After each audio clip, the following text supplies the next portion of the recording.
The Qatari government has given its initial reaction to the 13 demands by saying the country's sovereignty is under attack and it is being punished because of its independence.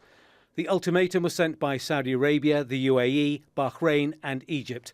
They are demanding Qatar cuts ties with the Muslim Brotherhood, Al-Qaeda and the Taliban, close the Aljazeera media network and pay compensation for damages to the four countries. Qatar has always denied funding so-called terrorist groups. The Foreign Affairs Ministry says it is now examining the demands before it responds. But Meshal Hamad Al Thani, the Qatari ambassador to the United States, has gone further. In a tweet he says, "The list of demands circulated in media clearly indicates that this dispute is not about our neighbours' false terrorism allegations. The list is an attempt to suppress free media and freedom of speech and infringe upon our sovereignty and punish Qatar for its independence."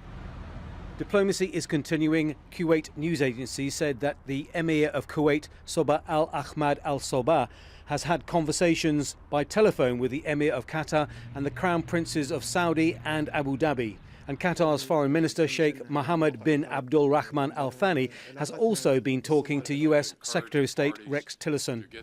The Saudi-led bloc imposed the trade and transport blockade on June the 5th.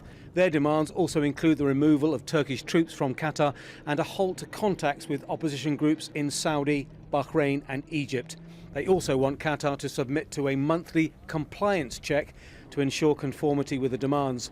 Qatar has been given 10 days to comply. The UN, European leaders and the US have urged all parties to remain calm, and the State Department, among others, has said demands should be reasonable and actionable. The four countries that are part of that, we believe it's a family issue and that they should work out. If we can help facilitate those discussions, then so be it. But this is something that they want to and should work out for themselves. That's a change of language from the White House, which initially showed support for the Saudis and its allies. But it's clear there's little chance of a quick fix to the Gulf's biggest crisis in years. Tony Bertley, Al Jazeera.